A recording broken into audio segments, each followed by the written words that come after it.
Tape script 9.1. An email to a friend.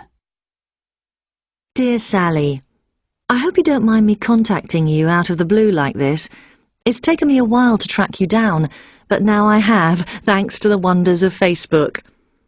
I don't know if you remember, but we used to go to Allendale's school together.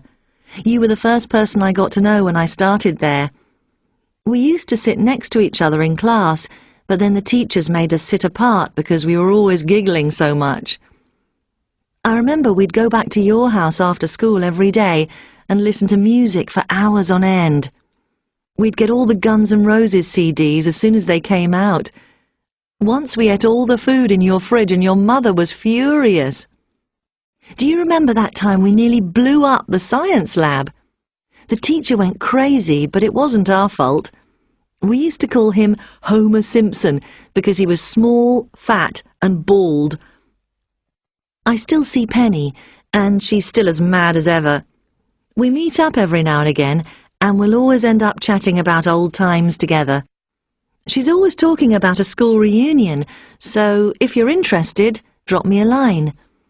Looking forward to hearing back from you. It would be great to know how you're doing.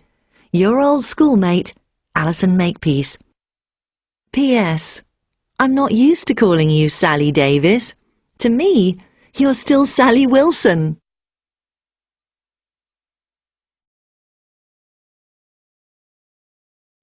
Tape script 9.2. We used to go to school together. We used to sit next to each other. We were always giggling so much. We'd go back to your house. We used to call him Homer Simpson. I'm not used to calling you Sally Davies.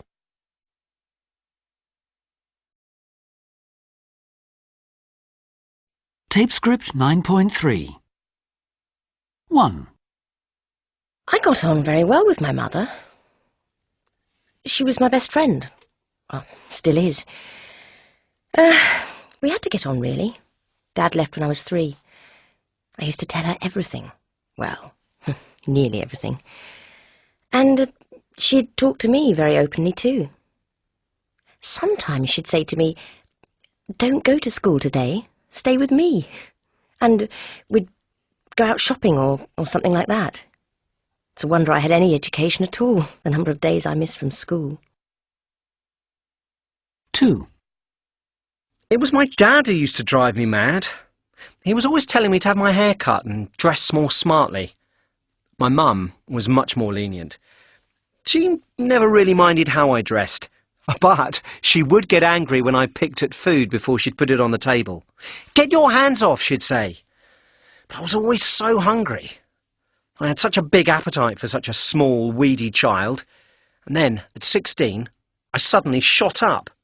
I'm 6'5" now. 3. My mum was always nagging me, telling me to get off the computer, turn off the TV, pick up my things, do my homework. She'd keep on, and then she'd be all put out when I'd shut myself away in my room. I just needed some peace and quiet each day. She just didn't realise how hard it was for me at school. I wasn't very popular, you see. So I would really need some time out when I got home.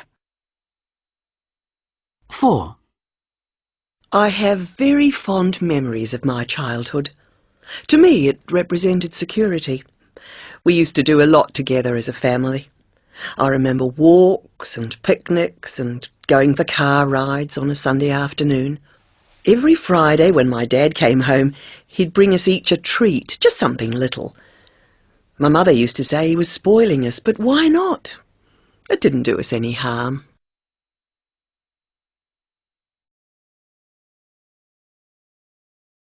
Tape script 9.4. 1. You don't like your new teacher, do you? Not a lot, but we're getting used to her. 2. How can you get up at 5 o'clock in the morning? No problem. I'm used to it.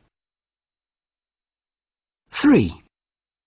How come you know Madrid so well? I used to live there. 4. How are you finding your new job? Difficult, but I'm getting used to it, bit by bit. 5. Do you read comics? I used to when I was young, but not anymore. 6. You two argue so much. How can you live together? After 20 years' marriage, we're used to each other.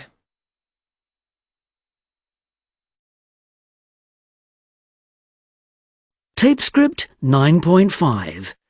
A teacher to remember. 1. Sean. Funnily enough, the teacher I'll never forget is my Latin and Greek teacher. You may think they're dry subjects, dead languages. But Mr. Lang, the teacher, somehow used to make these dead languages seem dead easy. He looked the part. He was kind of traditional looking, quite formal and serious. He'd always wear a dark green or dark brown suit, and he had a long black moustache. He'd been at the school for over 20 years, so he must have been in his 50s, I suppose. You'd think that everything about him was boring and serious, because he never smiled or laughed, never. But somehow he was clear, interesting and entertaining. He had a razor-sharp wit, and there were jokes hidden in his words if you listened carefully, and we all did. I passed my exams, but didn't study Latin or Greek at university. However, I did study philosophy, and that was a direct result of learning about the great philosophers. Aristotle, Socrates, Plato, from Mr. Lang. 2. Samantha. My most memorable teacher? I think that would be Mrs. Chapman. I was about 13 or 14, and she was our English and drama teacher. She was short and a bit plump, dumpy in fact, with mousy brown hair. She looked like everybody's kind middle-aged auntie, but she wasn't very kind. She had a big loud voice, and she used to like to get us to act out the plays we were studying, and she'd shout, speak up, and think about the meaning of the words." But what I remember most about her is her ruler. She had this wooden ruler, and if anyone was looking sleepy or bored, she'd poke them on the shoulder with this ruler and shout, "Wake up, girl," or "boy." Then, one day, she spotted someone asleep, fast asleep and snoring at the back of the class. Mrs. Chapman was so furious, she slammed the ruler down on his desk, and it broke in half. We were all scared stiff. She didn't throw the ruler away. After that, it was even sharper when she poked you in the back. Maybe her lessons helped me, though. I'm a barrister now, and when I have to speak in court, Mrs. Chapman's words ring in my ear. "Speak up! Speak clearly, girl!" 3. Rupert. I don't think I ever had a favourite teacher, but I had a least favourite teacher, and weirdly, he was probably the most successful teacher I ever had. You see, when I was at primary school, I was really good at maths. I could do it all. But when I went to secondary school, I had a succession of dismal maths teachers, and by the time I took my exams at 16, I was absolutely hopeless. I failed miserably, and I needed to pass maths to get into university, so I had to retake it. This time, with a very different teacher, Mr. Biggs. I have no idea how old he was, just old, but, you know, when you're 16, 35 seems old. I'd say he was probably in his late 30s, and big, like his name, with a huge, booming voice. He was very sarcastic, and it seemed to be his mission in life to embarrass his students, and me particularly, because I joined the class to do a resit. He was always getting me out to the front of the class to do sums on the board, and he'd sneer if I got it wrong, which was most of the time. I hated him with a passion, but actually, his explanations were crystal clear, and gradually, over the year, I improved. I got a really good pass in the end, and got into a good university. 4. Charlotte. Well, one teacher I'll never forget is Miss Wilkinson. She taught chemistry and biology. I didn't like her subjects much, probably because I wasn't much good at them. She seemed old to me, but she was probably just in her early 30s, and kind of tall and gangly. She drove this ancient Mini, and she always seemed too big for it. She had to crouch over the steering wheel. Anyway, the reason I remember her so well is because I think she fell for my dad. Really? You see, he'd sometimes collect me from school, and one day, there she was in her Mini, and she couldn't get it to start. So, of course, my dad, being the lovely gentleman he was, helped her. Miss Wilkinson was glowing with gratitude. "Oh, thank you, Mr. Wilson. So kind, so kind." She went all weak and wobbly, not at all like she was when she was yelling at us in class. And then every time he came to collect me after that, somehow Miss Wilkinson would appear, and she was always asking me about him. "How's your kind father, Charlotte?" "Just fine, Miss Wilkinson. He and my mum are going to Paris this weekend." I just made that up to see her reaction. My friends and I used to giggle about it. When I mentioned it to my dad, he just laughed and said, "Oh, don't be silly, Charlotte. Nobody would fancy an old bore like me." But my mum raised an eyebrow.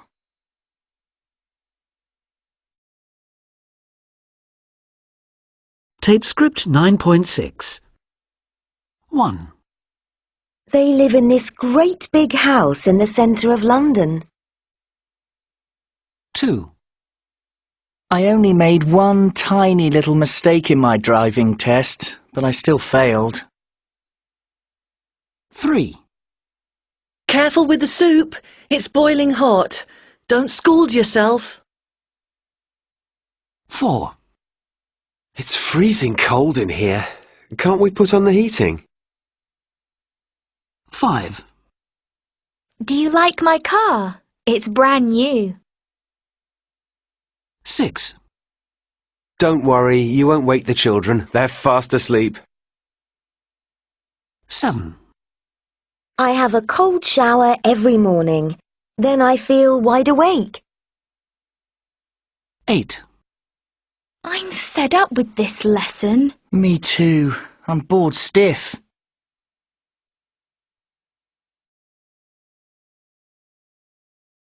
Tape script 9.7. Where? Nose. Wood.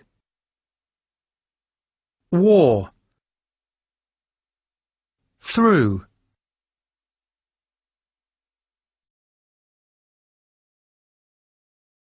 Tape script 9.8. 1. My brother is crazy about Man U, but I'm an Arsenal fan myself. We don't have air conditioning, just a ceiling fan. It's not enough. 2. Oh dear, we have a flat tyre and no spare wheel. I'm renting a flat near where I work. 3. What's today's date? The 3rd. I've got a date tonight. I'm going out with Carl. 4. He goes to the gym every day. He's very fit. The trousers are too small. They don't fit you. 5. It's not fair. Everyone else is allowed to stay out till midnight. She has beautiful fair hair and blue eyes.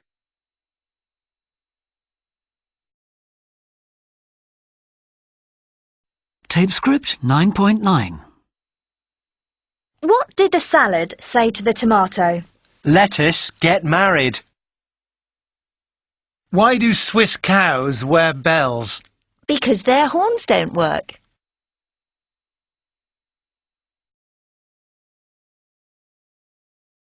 Tape script 9.10.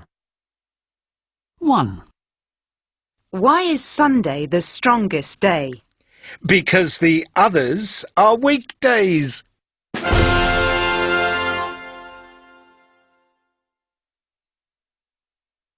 2. Your battery's flat. That's why your car won't start. Oh dear. What shape should it be?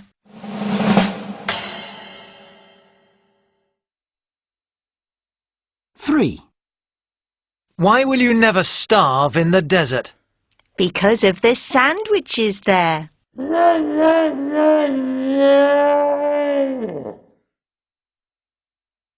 4. Waiter, what's wrong with this egg?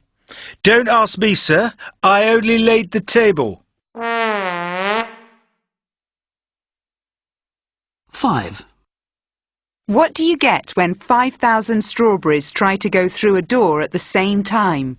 I don't know. What do you get? Strawberry jam!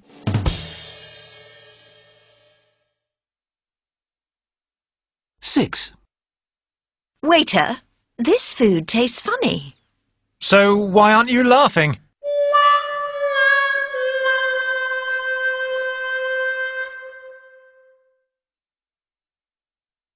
7.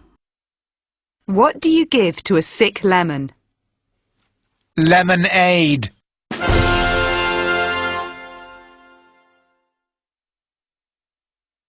8. What did one toilet say to the other?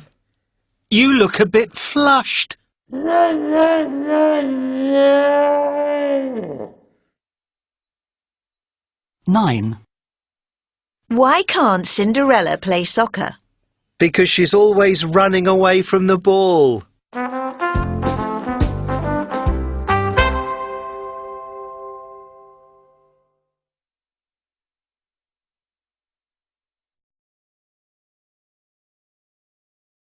Tape script 9.11.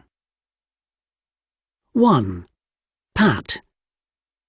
If you ask me, this is a terrible idea. Well, firstly, good body image isn't something that you can teach. Secondly, schools don't have time to add another non-academic subject into their packed curriculum. And another thing is that teachers have enough to do, and it's really down to the parents to try and develop self-esteem in their children. And personally, I've never worried too much about how I look, but that's not the point. The point I'm trying to make is that young people's education should be about qualifications for their future, not worrying about body image. 2. Ian. To tell you the truth, I haven't really thought about it. I suppose the problem is that there are lots of images of beautiful models out there in the media. But, as far as I'm concerned, people come in all shapes and sizes. I don't see what's wrong with that. Actually, it would be a pretty boring world if we all looked the same, wouldn't it? And personality is what counts after all. And just trying to be happy. Anyway, as I was saying, I don't really feel strongly one way or the other about young people and their body image. 3. Helen. If you want my opinion, I think this is a really good idea. Many of today's teenagers are obsessed with the idea of physical perfection. Basically, they feel like an outsider if they look different in any way. As I understand it, this is true of boys as much as girls. But the main point is that the media and celebrity culture sells them an image of beauty which they will never achieve. What really worries me is that cosmetic surgery and eating disorders are going to become the norm for the next generation. In conclusion, I think that schools should play a greater role in developing teenagers' self-esteem.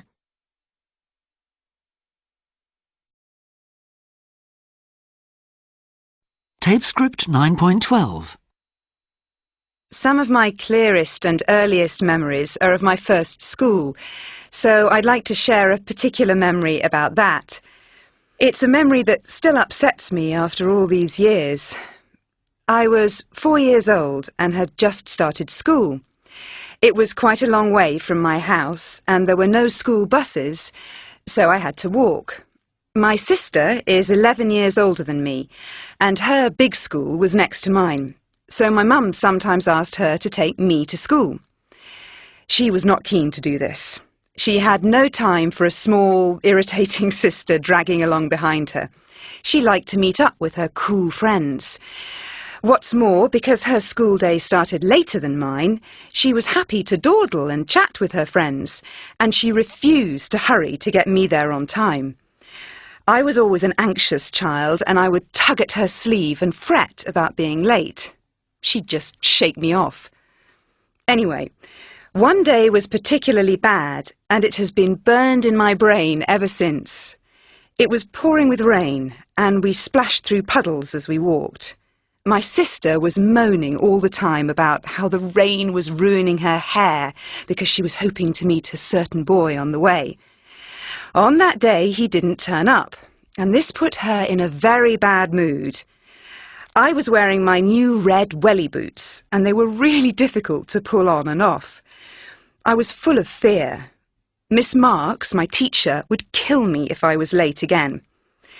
Finally, we got there, and my sister, suddenly energised, ran off, leaving me to cope with the wellies. The cloakroom was empty, and I sat tearfully on the bench, tugging at the wretched boots. I put on my indoor shoes and crept into the back of the classroom. I was very late and very scared. The other kids were making mosaic pictures with lots of different coloured bits of sticky paper.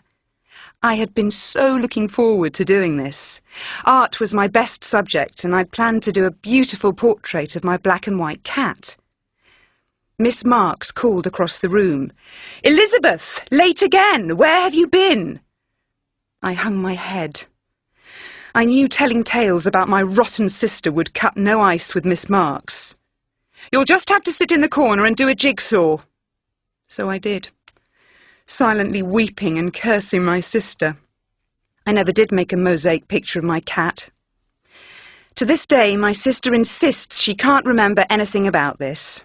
However, I believe it's the reason I have such a problem with lateness. I always arrive on time.